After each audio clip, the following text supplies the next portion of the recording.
Kaixo eta ongietorriak saio berri batera gaur apirilak 11 ostirala bi elkarrizketa berri izango ditugu. Alde batetik Gaizkarekin egongo gara Lab sindikatutik datorrena. Gaizkarekin Zuzundegi enpresaren egoeraren inguruan hitz egingo dugu eta gaur Altsasun arratsaldeko 7etan manifestazioa egingo dute. Eta beste alde batetik Fernando Reirekin egongo gara EIZIE elkartetik datorrena. EIZIEk Iruñeko udalarekin batera eta Txalaparta argitaletxearekin laguntzarekin Minaberri itzultzaile beka egingo dute. Bigarren edizioa izango da eta aurkeztera etorriko da. Baina bi elkarrizketa hauekin hasi baino lehen goazen gure betiko edukia ikustera.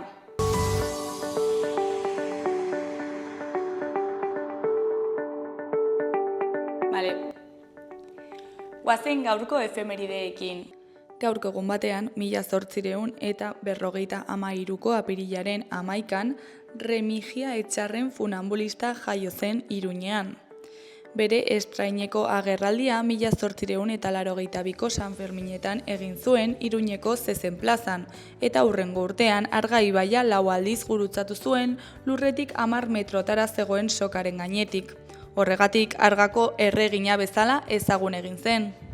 Urte batzuk geroago, 1928ko apirilaren 11an, Iruñeko Katatxu tabernako sarekadan 30 bat lagun atxilotu zituzten polizia militar frankistak.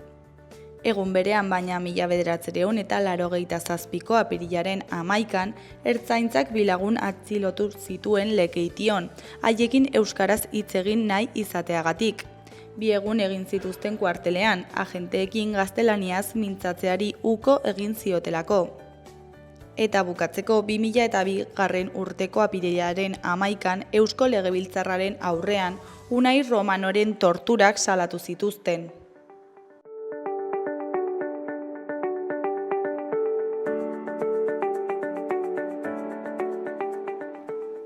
Gaurko eta asteburuko agenda errepasatuko dugu orain. Larun batean, alde batetik Jus Larrotzako Zibiboxean, arratsaldeko 6etan, museoaren zaindariak izeneko animazioa egongo da.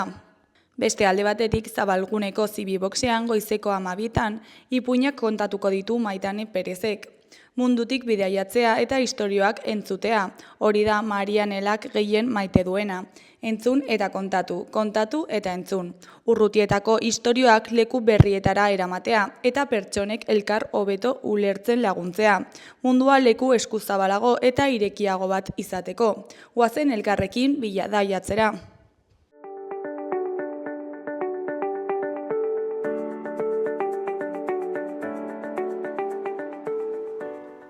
Ikus dezagun gaurko egunkarien azalek zer dioten.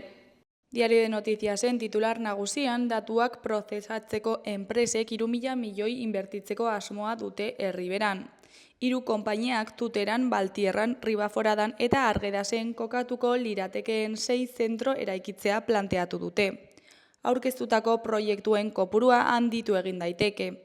382 megabaiteko potentzia bateratua beharko lukete. Argazki nagusian fusilatuen senideekin topaketa sartagudan. Titularrean 500 ikaslek memoria egiten dute. Sartagudako memoriaren parkean belaunaldien arteko topaketa bat egin zen berriro eta bertan 11 ikastetxetako 500 ikasle inguruk eta fusilatuen senideek parte hartu zuten 1936ko estatu kolpearen ondoren. Hori koloreko berrietan, alde batetik, ingelesak orduak jaten dizkio euskarari.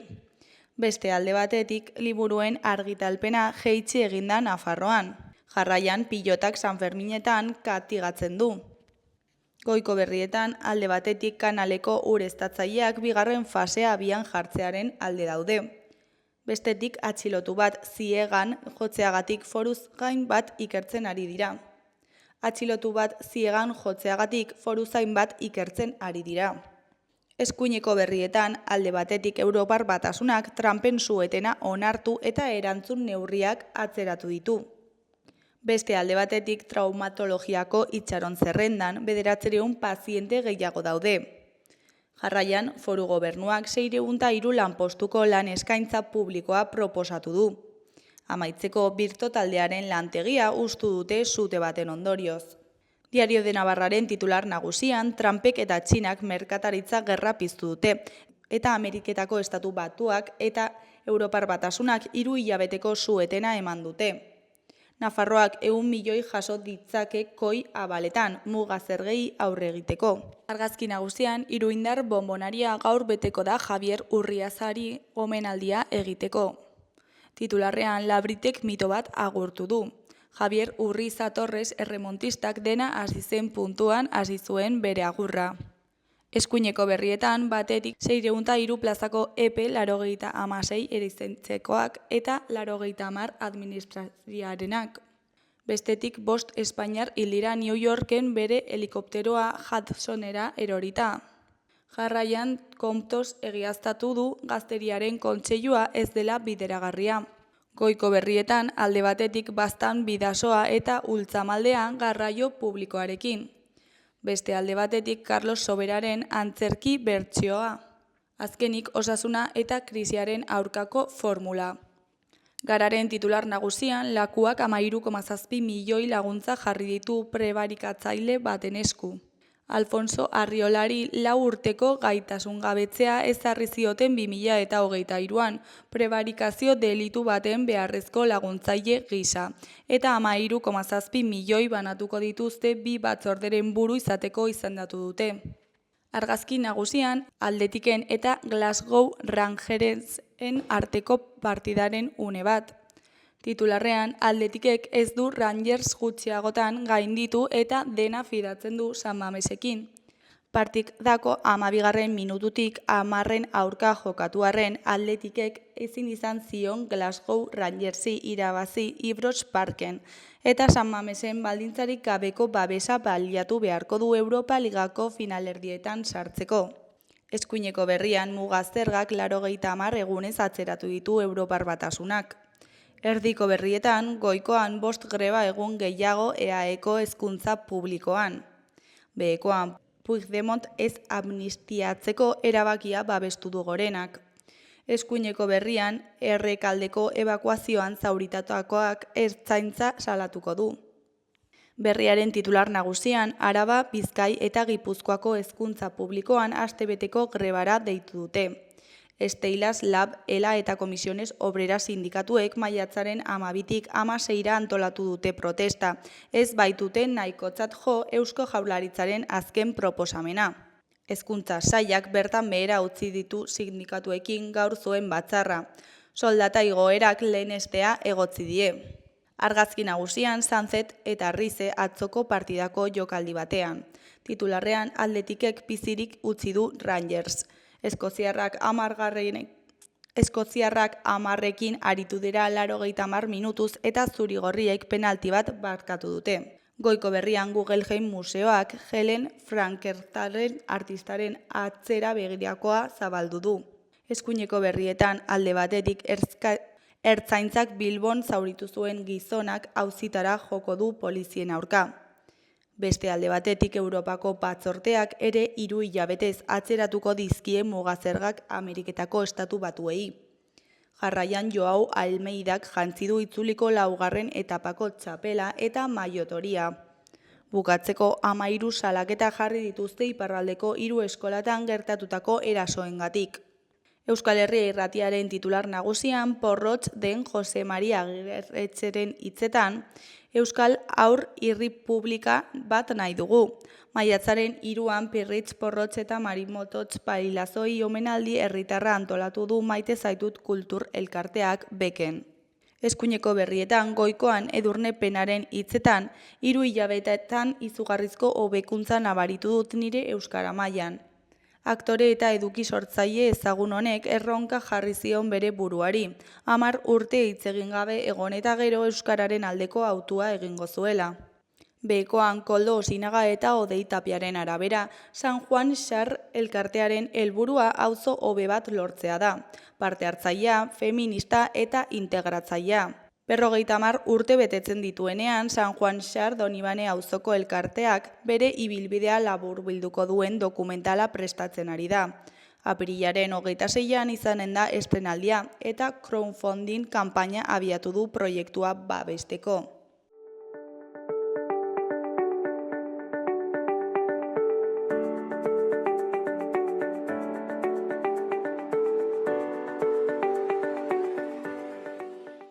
Kaixo, oraingoan gaizkarekin gaude, Lab sindikatutik datorrena. Kaixo, zer moduz? Kaixo ongi. Bueno, Zuzundegi enpresaren egoera den inguruan hitz egitera zatoz, ezta? Bai, eta mi esker gonbidapenagatik. Zuri etortzeagatik. Eta, bueno, igual testu inguruan jartzeko, hasteko igual hasieratik hasiko gara, ondo iruditzen bazaizu, eta, bueno, zer da Zuzundegi, zer gertatu zaio? Bale, gatoz. Zuzundegi, nik uste nahiko jakina da, ez? Karrozeriak egiten dituen enpresa bat da. Badator hamarkada zail batetik, 2009an hasi zen pelikula hau, autobusak errentagarri ez ziren izaten, eta murrizketa batzuk egon ziren, kaleratze batzuk, baina bazen lan karga eta bazen marka bat, eta orduan bere garaian Nafar gobernuak erabaki zuen Zuzundegi, konkretuki Sodenak euro batengatik erosi zuen Zuzundegi, eta hortan jarri zituen zuzendaritza ezberdinek izan zuten helburua inbertsore bat bilatzea, pixka bat enpresa bere kabuz aritzeko. Kontua da, politika hori eraman duela sektore publikoak Zuzundegin azkeneko hamarkadan, zeuzkan arazo estrukturalei, egiturazko arazoei, heldu gabe, saiatu izan dira, pixka bat, inbertsio minimo batzuekin, enpresak aurrera egin zezan, eta guri iruditu zaigu beti, izan dela bola aurrera, edo pilota aurrera botatzea, eta ies egiteko modu bat, ez? 2013an Sodenak utzi zuen Zuzundegi, UPNren gobernua zegoen orduan, eta langile batzuen esku eta zuzendaritzaren esku utzi zuten zorraren bernegoziazio batekin. Ordutik, guk orduan, Labek esan genuen, enpresa horrek egiturazko arazoei aurre egingo zien inbertsiori gabe, etzela bideragarria eta arazoak izango zituela, eta hala, 2017 inguruan egin zen Nafar gobernuak ere 5 milioi euroko prestamoa egin zuen, enpresa modernizatzeko. Modernizazio parzial bat izan zen, eta aurrera egiten jarraitu zuen, lankarga gero eta gehiagorekin, da historiak esan digu, gero eta lankarga gehiago izan da, enpresak gero eta arazo gehiago izan dituela, errentagarritasun arazoak direla eta. Orduan, Zuzundegi ez zegoen prest publikoki adierazten lankargari eta lanzamari aurre egiteko, Volvobusekin zuen akordio horretan agertzen zen hainbeste lankarga, Zuzundegik ezin zion aurre egin, eta horrek ekarri du berriro krisi sakona. Horretan zuzendaritza bota egin zuten, Sodenak alboratu zuen eta kontseilu bat jarri zen, guk txalotu egin genuen, behingoz Nafar gobernuak berriro hartzen zuen gidaritza eta bazirudien proiektuak behar zituen aldaketak egin behar zituela, bideragarritasun plan bat zegoen konsultoria batek auditatua, berme batzuk zegoela uste genuen, baina ikusi da, egoera hain latza zela, ezin zitzaiola aurre egin bere konpromesuei orain hartzeko dunen konkursoa dago enpresa, hartzeko dunen konkurso hortan zorrak bernegoziatu beharko dira eta kitatu, eta inbertsore baten zain egon gara orain arte, eta inbertsore bat beharko litzateke enpresa berriro ere martxan jartzeko. Orduan, inbertsorea da barita magikoa, ez dakigu, beste aukera batzuk ere egon daitezke, momentu honetan, gaude duela 15 egun bezala, inbertsorerik ez da egon, interesatuak egon dira, baina proposamen zehatzik edo oferta konkreturik administratzaile konkursalen mahai gainean ez da egon. Orduan, nahiz eta lehengo gunean publikoki izan zen, inbertsoreak ospa egin zuela, egia esan ez da inoiz egon proposamen bat. Orduan, oraindik aukerak daude halako proposamen bat etortzeko, eta langileak bitartean ari gara konponbideak eske ez. Eta zenbat langileri ematen dio lana Zuzundegik, eta zein da pixkat honen garrantzia sakanako eskualdean? Zuzundegin momentu batetan 240 langile uste dut jartzen duela administratzaile konkursalen informean, dituela, 50 bat baja voluntaria egon dira, beste lanpostu bat bilatu eta ospa egin dutenak, kasi 400 langiletaz ari ginen zuzenean, eta beste egun bat edo gongo dira azpikontrata batzuetan lanean.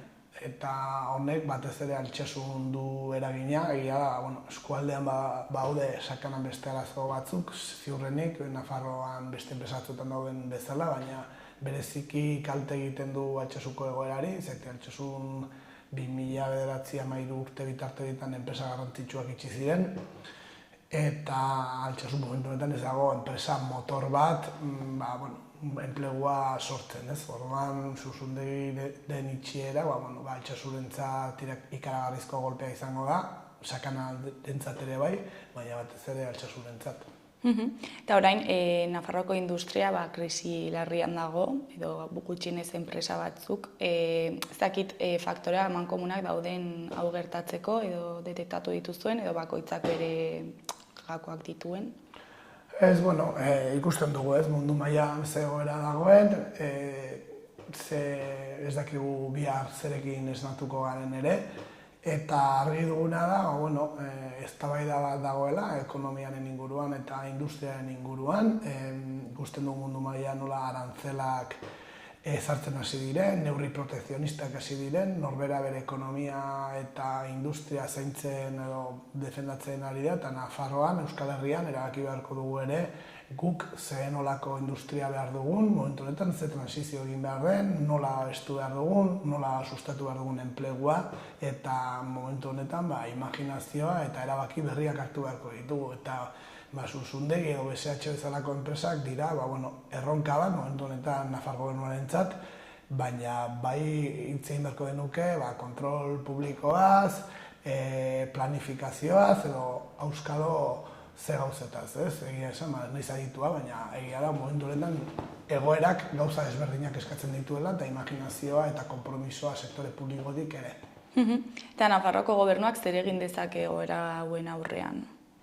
Nik ez dut barita magikorik, baina Zuzundegiren kasuan arituta behintzat, egia da, beraiekin elkarlanan egon garela orain arte, egia esan, harreman ona izan dela, beraiek saiatzen ari direla alternatiba bilatzen Zuzundegirentzat alde horretatik, eta ikusi behar, honek ze ematen duen, ez? Baina egia da, Zuzundegin egiten denak edo BSH-en egiten denak, beste industria batzuetarako baliogarri izango dela eta eredu bat markatuko duela. Orduan, hor eragile sindikalen parte hartzea eta langileena garrantzitsua izango da, eta Nafarroan ikusi beharko dugu, nola oso egigarria da ere, ez? Ikustetu Volkswagen eta autoak nola dauden, edo sektore eolikoaren nola dagoen, eta horiaren aurrean, eskatzen du, hausnarketak eta eztabaidak non denok parte hartzen dugu noski.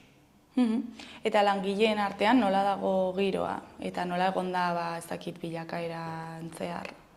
Bai, nik esan duke Zuzundegiko langileak egia daudela langile mota ezberdinak, ez? Daramatena 20 urte lanean hor, eta azkeneko proiektura igo izan den jendea, ez? Eta handik datorren jendean ja nekea nabarmena da, zeti normalean lanpostu batera sartzen zara zure lan baldintzak etorkizunarekin behintzat hobetzeko, eta daramazu 2009-tik hona, behin da berriz prentxan notizia txarrengatik normalean, murrizketekin, presio desenterekin, eta ja jendea dago nekatuta, ez? Eta jende berria ere kezkaz eta lanpostua galdu ditzazkelako, ez? Orduan badago frustrazio bat ere inbersorea desagertu zelako, eta horren aurrean, giroa ez da ona, baina badirudi behintzat daukaten indar apur hori edo ari garela bideratzen orain mobilizazioetara, zen uste dugu Zuzundegiren aferak bai proiektuakin jarraitzeko edo hurrengo egunean kokatzeko ere mobilizazioa behar dela eta plan bat behar dela Altsasurako, eta momentuz gure lehenengo hipotesia da Zuzundegi aurrera ateratzea, ez? Orduan horretan gaude, konpromisoak alde guztiei eskatzen eta saiatzen, zerbait egiteri badago egin dadila, ez? Lehen aipatu duzu, inbertsorerik ez baldin badago, agian beste aukera batzuk egon daitezkela, zeintzuk izan daitezke hauek?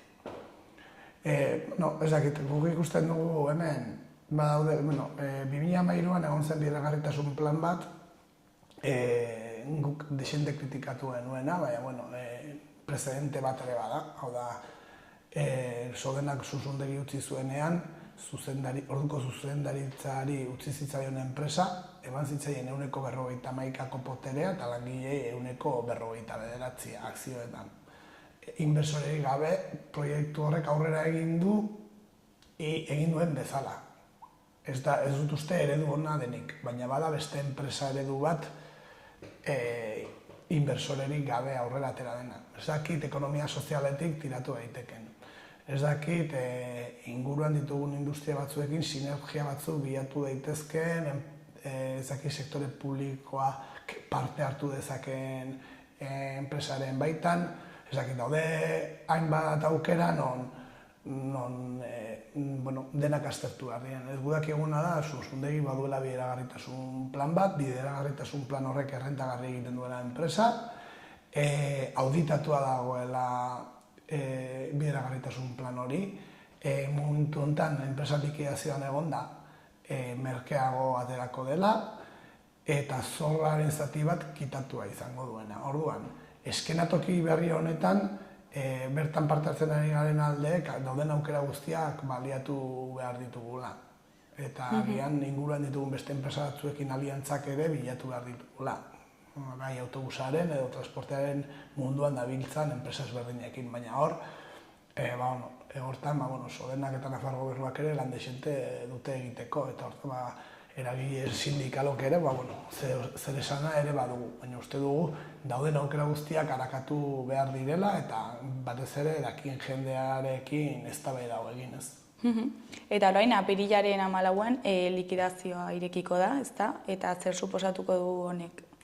Bai, likidazioa lehengo dira bi gauz. Bat ja hasi da, uste dugu gaur hasi dela, ni herriz egon, baina nire lankideak bai, gaur hasten zen langileen kontratuak etetzeko kontsulta epea edo. Ez langileak kaleratzeko egin beharreko prozesua martxan jarri da, eta bendik 15 egunetara ziurrenik langileak kalean egongo dira. Eta gero likidazio hasiko da, dut astelehenean hasten dela likidazio fasea, ez naiz honetan aditua, baina bai egia da, orain hasiko garela ikusten nola Zuzundegiren aktiboak salmentara ateratzen diren. Eta orduan, instalazioak eta dituen produktuak saldu egingo dira, dituen zorrak kitatzeko horretan erosleak agertu daitezke, eta normalean erosle horietan beti lehenesten da enplegua defendatuko duen erosle bat. Baldin badago norbait nahi duena unitate produktiboa erosi eta aktibitatearekin jarraitu, ziurrenik horrek lehentasuna izango du eta horri emango zaio, ez? Gongo dira beste batzuk nahi dutenak, nabe industrial bat, beste batek burua bat, ez dakit. Ikusiko dugu, momentu honetan egon daitezke ofertak inkluso lanarekin jarraitu nahi duten. Orduan ikusi behar, ze gertatzen den egia da, zorraren aldetik ere egongo da beste egoera bat. Orduan ikusi behar ere ez du esan nahi likidazioan egoteak enpresaren itxiera de facto dakarrenik. Eta ikusiko dugu ere, proiektu bat aurrera begira baldin badago, zer gertatzen den langileekin, zeti batzuk kaleratuak egongo dira, hori ere, eztabaidan egongo da, ikusiko dugu nola kudeatzen den. Batzuk aian jubilatuko gira eta ez dira bueltatuko, beste batzuk bueltatu nahiko dute, auskalo. Baina guzti horretaz ere hitz egin beharko da, eta gu langileok orain zentratzen ari garena da, aldarrikatzen, ez iztearena ez. Osa, momentuz langileak kalera doaz. Momentuz dirudienagatik bai, uste egun dago kontsulta epe bat, eta ikusi behar ez dakigu, honik momentuetan ez dakit, zein den administrazio konkursalak egin duen proposamena agian, langile batzuk jarraitu beharra dute, produktu batzuk bukatu behar direlako. Ikusi behar, 15 egun hauek ere zenbaten duten, eta ze goberatan geratzen den logikoena izango, hemendik 15 egunetara langileak kalean egotea, ez badago alternatibarik logikoena. Horrek ez du esan nahi aurrera begira beste alternatibarik etorriko ez denik, baina egoera horretan ja langileak ez lirateke egongo enpresan eta zailtzen du prozesua, hori ere kudeatu beharko litzateke. Nik uste proiektu bat baldin badago hori ez da izango arazoa, nire ustez, baina ikusi behar. Ze orain, lan normala egiten ari zarete, edo ez moduan zaudete? Jendea dago ertean, ja 6 hilabete langabezia konsumitu du jendeak, lantokia geldi dago, prestatua dago martxan jartzeko zein momentutan, jende bat egon zen lanean eta utzi da presteo zein momentutan lan egiten hasteko, hori izan zen ere uste dut agindua, eta nahi bada bihar hasi daiteke lanean. Kontua da, falta zaiola, likidezia, behar diren produktuak erosteko eta autobusak egin ahal izateko, ezeti lankarga badauka, ez dakigu, hilabete hauetan zenbat jaitsi den hori, baina bihar nahi izango balitz autobusak egiten egongo liratezke. Kontua, falta finantziazioa, hori aurrera ateratzeko. Eta horrek ere langabezia kontsumitzearena dakarren arazoekin, ez? Langileengan. Bai, orain kalera joaten den jendea, 6 hilabete gutxiago izango du langabezia, eta horretan, egoera ezberdinak egongo dira. Batzu bere abiatuko dute lana, eta beste batzuei gehiago kostatuko zaie duten adinagatik, beste batzuk ere jubilatu nahi izango dute, eta ikusi behar, langabeziak ematen dien jubilazioa iristeko aina, eta jendeak kalte bat izan du, eta horrek, egoera ezberdinak sortuko ditu noski. Eta, egoera usalatzeko, 9an elkarretaratze bat egin zenuten, eta gaur bertan beste bat duzu, ezta? Bai, 9an egin genuen pixka bat gaurko manifestazioa ere indartzeko, eta gaur manifestazioa arratsaldean Altsasun, eta pixka bat kontatu aldarrikatuko dugu ez, enpresa zistea eta alternatiba industrial bat bilatzea Zuzendegirentzat. Eta zer moduz aurre ikusten duzue? Nik uste dut jendeak oraindik besoak ez dituela jaitsi eta behintzat gogoz dagoela alba da bueltatzeko ez, orduan jendeak erantzungo duela uste dut. Azkenean ez da gauza bakarrik langilei eragiten diena, honek eragingo dio ere bailarako sozioekonomiari, bai dauden zerbitzu pribatu eta publikoei, eta nik uste dut Altsasuko herria gaur kalera aterako dela, alternatiba bat exigitzen, enpresa zabalik jarrai dezan, edo behintzat reindustrializazio bat eman dadin. Kazuk nola ikusten duzu enpresaren egoera, epe laburrera? Itxaropena daukazu? Nik itxaropena azkenean, ez dira prozesu errazak, normalean konkurtsoetan enpresak itxita bukatzen dute. Normalean konkurtsoek ere zorra ordaintzea lehenesten duten, nahiz eta legeak beste zerbait esan, azkenean praktikan ikusten dena hemen mundu guztiak zorrak kitatu nahi dituela eta hori lehenesten dela. Eta ez badago inbertsore bat edo ez badago finantziazio bat, Zuzendegi itxiera joango dela eta egia da, ja deskuentoan gaudela, hori ere uste txigitek esan zuela. Eta gero eta epea gero eta gehiago luzatu askoz ere zailago izango dela berriro martxan jartzea enpresa hori. Momentua orain da, esan dezakegu hilabete hau, orain da momentua eta ikusiko dugu zer gertatzen den. Gaizkaia bukatzeko ezakit zerbait gehiago komentatu nahi duzun, jendeari zerbait esan? Ez, gero arratsaldean manifestazioa dugula Altsasun eta jende animatzeko eta hor jarraituko dugula. Azkenean borroka honetan enpleguaren defentsan ari garela eta horretan jarraituko dugula. Gaizka mila esker gurera etortzeagatik eta arazoa hain ondo azaltzeagatik eta ia zer modu baten gaurko manifestazioa eta Zuzendegiren etorkizuna. Bai, mila esker zuei. Bale.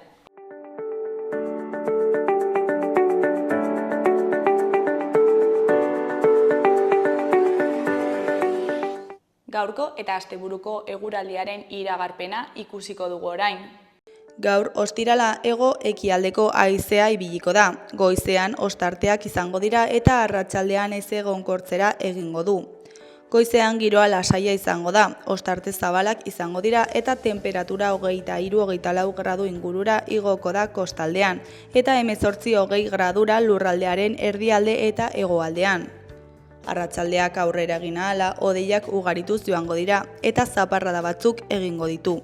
Ekaitzen bat baztertu gabe. Probabilitatea handiagoa izango da barnealdean. Goizean goiz lainoa sor daiteke hegoaldean, batez ere Ebro ibarrean.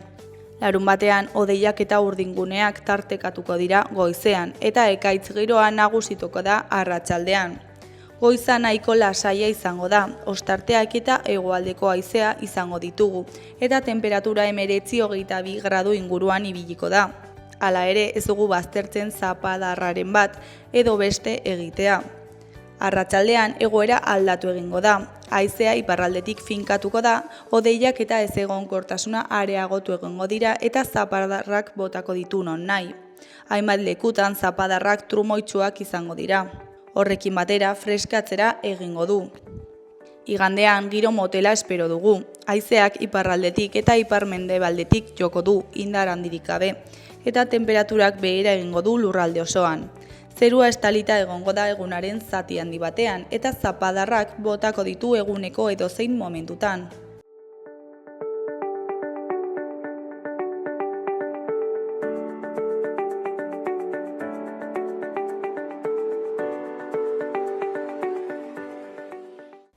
Kaixo, lehen aipatu dugun bezala, orain Fernando Reirekin gaude, EIZIeko zuzendaria dena. Kaixo, zer moduz? Ongi. Bueno, bigarrenez Minaberri beka aurkeztu zu, ezta? Eta, bueno, Iruñeko udalarekin eta Txalaparterekin batera egin duzuen proiektua da. Eta, bueno, zer da Minaberri beka, zertan datza kontatu guzu pixka bat? Bueno, Minaberri beka da, itzulpen beka bat, hau da, liburu bat euskaratzeko beka bat, baina itzultzaile gazteei zuzendua. Hau da, honen bitartez, bultzatu nahi da itzulpengintza bai, baina batez ere itzultzaile hasi berriei lagundu nahi zaie. Eta hortarako, hola egin dugu hitzarmena, Iruñeko udala, EIZI, hau da itzultzaile, interprete eta zuzentzaile elkartia, eta Txalaparta argitaletxea. Eta orduan, obra bat aukeratzen da, euskarara itzuli beharrekoa, eta orduan aukera ematen zaie 30 urtetik berako itzultzaileei, lagin bat aurkezteko, eta orduan gero baloratu egiten da, eta bati emanen zaio aukera, obra hori euskarara ekartzeko. Eta orduan, nik uste oso baldintza honetan eginen du itzultzaile gazte honek itzulpena, ze, lehenbizi nik uste sari polita dela, diru saria izanen du, 3.000 euro, bai? Baina gero bestetik, itzulpen prozesu guztian, mentore bat ematen zaio itzultzaileari, eta orduan, esperientzia handiko itzultzaile bat izanen du onduan, zenbait aldiz elkartzeko, zuzenketa egiteko, eta prozesu hortan guztian gidatzeko. Orduan, itzultzaile gazte honi diru sail bat emanen zaio, bestetik argitaratuko zaio liburua, orduan bere lehenbiziko itzulpen argitaratua izanen du, eta gainera prozesu hortan guztian beti izanen du onduan, itzultzaile handi baten gidari lana, eta aholkuak, eta zuzenketa lana. Eta zergatik erabaki zenuten zuen elkartetik horrelako beka bat egitea?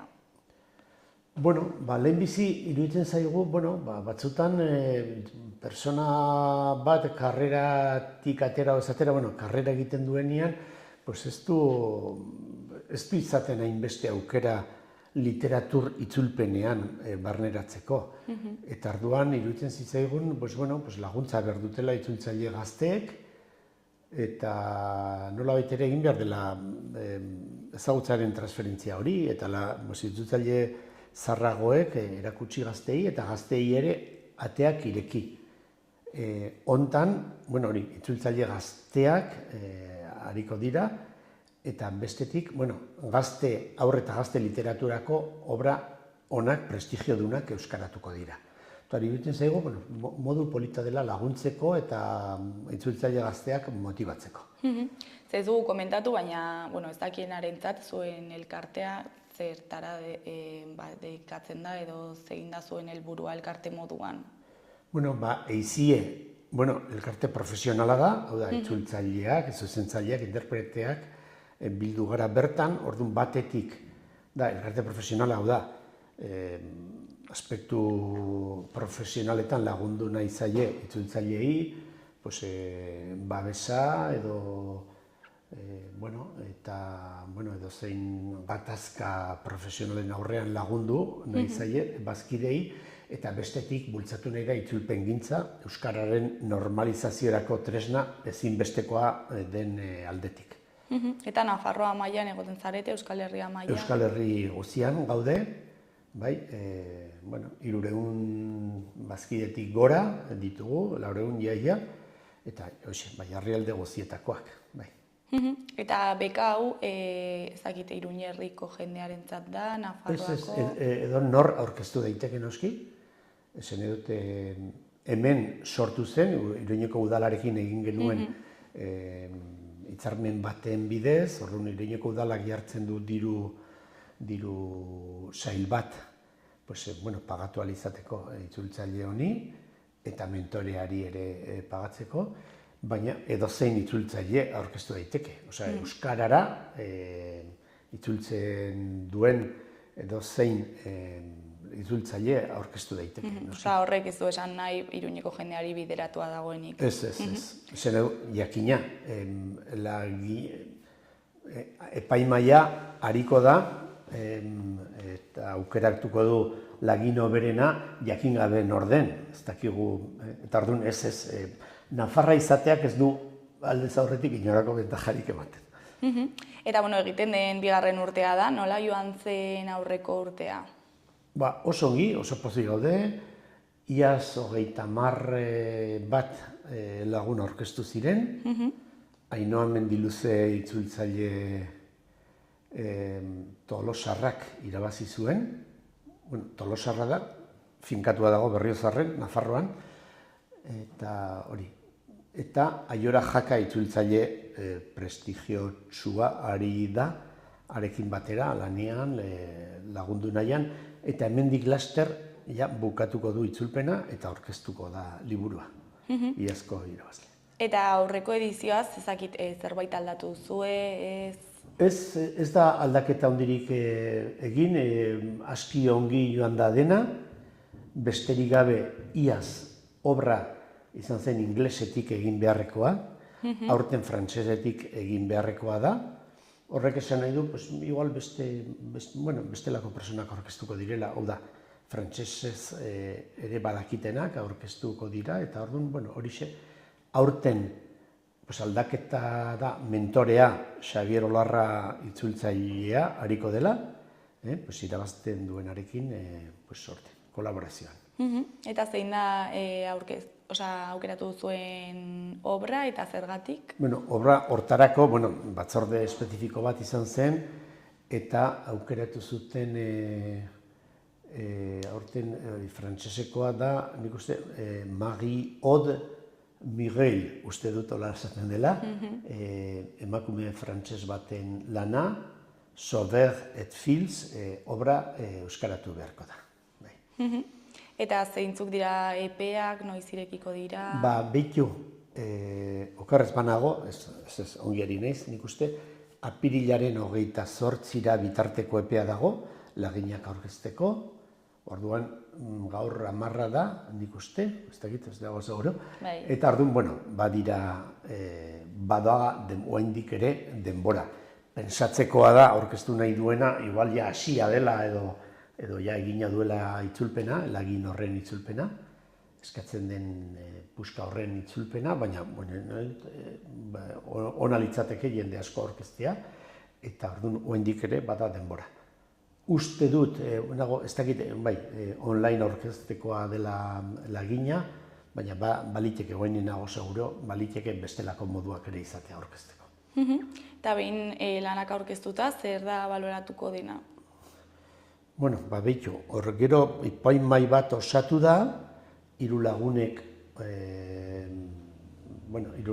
osatzen dute epaimahai hau, kide bat Eizieren izenean, beste kide bat Zederren izenean, eta beste bat Txalaparta argitaletxearen izenean, orduan hiru kide hariko gara, Amaia Orbe, ni eta hirugarrena Bai, eta Xabier Olarra bera, mentorea bera, zuzentzaile lanetan eriko dira. Orduan, hiruok elkartuko gara, eta noski itzulpen guztietan bezala, bi gauza baloratuko dira gehien bat, bueno, edo hiru esan nituzke igual, zuzentasuna noski, euskara honean egon dadila, jatorrizkoarekiko fideltasuna, hau da, idazle honek, idazle frantses honek, adierazi nahi zuena agertzea euskaraz, eta noski eta euskara egokian, eta egokian eta irakurterrezean edo ulergarrian egotea. Ze, klaro, gero, itzulpen bat egiterakoan, gauzak ez dira literalki itzultzen, orduan, zein da, zakit sekretua itzulpen hona egiteko? Bueno, itzulpen hon baten sekretua beti da, fideltasuna egin batean, osea ez da tradizionatu behar testua, orduan testutik alik eta hurbilen egon behar da, noski, baina gero euskara ona izan dadin, urrundu beharra dago testutik, ez kalkatzeko jatorrizko hizkuntzaren egiturak, baizik eta urrundu beharra dago, euskarara ekartzeko, euskal sintaxira, eta, orduan, hor dago, beti dago hor jokoa, hurbil, baina urrun, eta orduan ikustea, bai. Esan dut, lortu beharko litzateke ahaldela irakurleak ez sumatzea itzulpena ote den. Hau da, eroso irakurtzea, ez da, irakurterraza izatea. Eta luzeraren aldetik, ezakit badago minimoa, maksimo bat? Lagina, ez, lagin bat emana dago eta horixe bera hori da aurkeztu behar dena. Nahiz horitzen behintzen bat den, baina uste dut 3-4 horri direla, erabaki direnak eta horixe aurkeztu behar dute beka irabazteko asmoa plantilla moduko bat ematen dute, eta bertan moldatu hartzara. Sariketan, esan da, idazle honen horri hauek aurkeztu behar dituzu. Noski, izen goiti batekin, eta hori aurkeztu behar da, eta horixe baloratuko du epaimahaiak. Eta behin balorazioa eginda, noiz jakingo da nork irabazi duen? Orain, behitu, 28 bitarteko epea dago laginak aurkezteko, gero, aste santua pasata elkartuko gara epaimaikoak, eta orain nago seguru, baina nik uste ekainerako jakinen da nor izan den irabazlea, eta handik aurrera urtebeteko epea du itzultzaileak liburua euskaratzeko, esan dudan bezala, mentorearen laguntzarekin. Eta mentorearekiko harremana nolakoa da berarekin? Beitu, finkatua dago, gero, noski, bi lagun elkartuko dira eta haiek zehaztuko dituzte moduak, baina finkatua dago bai gutxienez 7 eserialdi izan behar dituztela biek gauzak erakusteko eta kontrastatzeko, baina gero noski finkatuko dituzte eta nahiago baldin badu itzultzaileak puskatxikiak bidali besteak ikusteko, komentarioak egiteko, hori finkatuko dute, baina gutxienez finkatua dago 7 aldiz elkartzekoak direla, komentatzeko, gauzak azaltzeko, edo, erakusteko. Eta ideia bat hartzeko, da, pixkat, gradu amarillerako lanaren tutorearekin bezala elkartzen zarela, tipak ematen dituztela? Bueno, segurazki hemen igual zehatzagoa ere, bai. Ze hemen ez dira izanen bakarrik orientazioak edo aholkuak, horiek ere bai. Eta, beharrezkoa denean zerbait, bitu, hau ala da, edo erakutsiko dio mentoreak itzultzaile gazteari gauza asko, ez dakizkienak. Gero, noski, segurazki, esaldi, eginen dizkio komentarioak, edo zuzenketa txikiak, edo aholkuak. Orduan, bai, nik uste mentore lan polita dela. Nik uste esperientzia polita dela, itzultzaile gaztearentzat, izatea esperientzia handia duen baten laguntza, Eta gero sortzen den tratua ere ona da, nik uste, esan edut, graduarekin konparatu nahi izan duzu, eta nik uste, olako lan luze bat egitea, eta prozesu luze horretan laguntzaile bat izatea, gradua amaierako lana, baina askoz ere, zea handiagoa, nik uste fruitu handiagoa, edo probetxo handiagoa ateratzen aldiola itzultzaileak.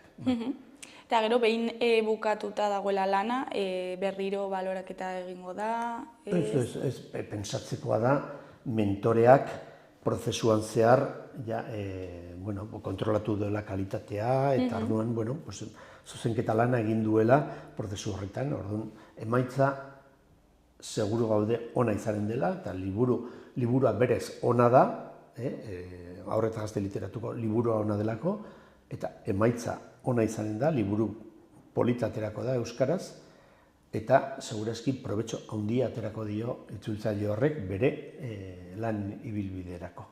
Eta gero argitaratu egingo da? Eta gero argitaratuko da noski, orduan uste dut ekainerako, heldu den urteko ekainerako aurkeztu behar du behin betiko testua itzultzaileak, eta udazkenean, helduen urteko udazkenean argitaratuko da. Eta aurkezpena eginen da, eta bidena, eta egonen da irakurgai denentzat.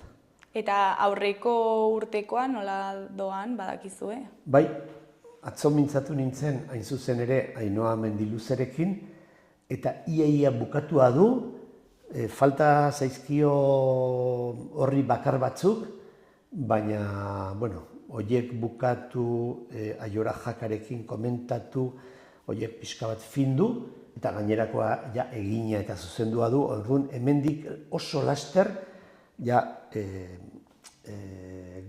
egonen da dena bukatua eta ongi egina. Ze, bakigu, ederki dakigu onak direla, bai Ainhoa Mendiluze, gaztea izanagatik esperientzia du eta oso ona da, eta Aiora Jakak asko lagundu dio eta oso ona da. Eta gogoz daudete ja irakurtzeko? Bai, jakina, jogoz, eta iruditzen, oso pozik gaude beka honekin, eta iruditzen zaigu gauza asko biltzen dituela, onak. Laguntzen du euskararen normalizazioan, argitaratzen da beti liburu bat ona, aukera ematen zaio gazte bati oso baldintza honetan izateko bai laguntza eta baita, itzulpen pagatua, eta orduan uste dugu oso proiektu polita dela, eta segida eman nahi genioke, noski. Eta zer esango zenieke gaztei bekan parte hartzeko animatzeko? Lehen bizi, beka irabazi o ez irabazi, beti erronka polita da, bakoitzarentzat esate hau egin behar dut, saiatuko naiz ongi egiten, ongi konsultatzen, eta orduan ariketa polita da, beti ere. Jakina, bakar batek irabaziko du beka, denentzat izanen da lagungarria, segurazki aurkeztea. Baina gero, noski, esanen nieke, bide bat dela trebatzeko itzulpen literarioan. Irabazi o ez irabazi. Noski, eta gero irabazteko suertea edo meritua duenarentzat aukera polit-polita da. Eta zuen partetik zer espero duzue bigarren edizionetaz? Bigarren edizio honetan, gure susmoa dugu ez ote den jende gutxiago aurkeztuko, frantsesetik delako. Esan nahi dut, orain gazte gehienok, inglesa ikasi duzue, baina frantsesa gutxiagok. Orduan, segurazki, iaz baino jende gutxiago aurkeztuko da. Baina, itzulpengintza ikasitakoen artean, hizkuntza pareak ikasten dira karreran, orduan, seguro badirela itzultzaileak eta onak, aurkeztuko direnak. Eta orduan, badakit batzuk esan didate, bai, aurkeztuko naiz, orduan, bakigu batzuk aurkeztuko direla, eta orduan, ja, 20 bat bintzat aurkezten dira. Akaso igual iparraldeko jende gehiago animatzen da? Baliteke iparraldeko jende gehiago aurkeztea, ze horiek ziurtatua dute noski frantsesaren ezagutza. Eta, bueno, ja bukatzeko, Fernando, ez dakit zerbait gehiago komentatu nahi duzu, jendeari zerbait esan? Ba ez dakit, hori, jende animatu dadila, gauza polita da, itzulpen lanak eta itzultzailearen ogibideak gauza ederrak ditu, momentu prekarioak, egoera prekarioa ere bada jende askorentzat, baina nik uste, itzulpen literarioak badu xarma berezi bat, edertasuna eta sortzea du helburetako bat, sormen lan berezia da, eta nik uste gauza polita dela, eta nik nahi nuke jendea animatzea. Eta, batzutan oso testu lehorrak itzuli behar izaten ditu itzultzaileak, eta holakoetara lerratzea ez dago batera gaizki. Primeran, zuri eskerrak eman, gurekin hitz egiteko tartetxo bat ateratzeagatik, eta, Mina Berri beka honen 2. edizioa aurkezteagatik, eta ea zer moduz joaten den, ea jendea apuntatzen den. Bai, ea ala den. Mila esker zuri. Ondo segi, agur.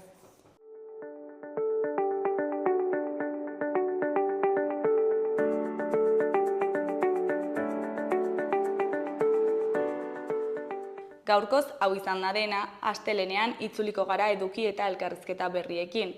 Mila esker zuen arretagatik, asteburu ona pasa, agur.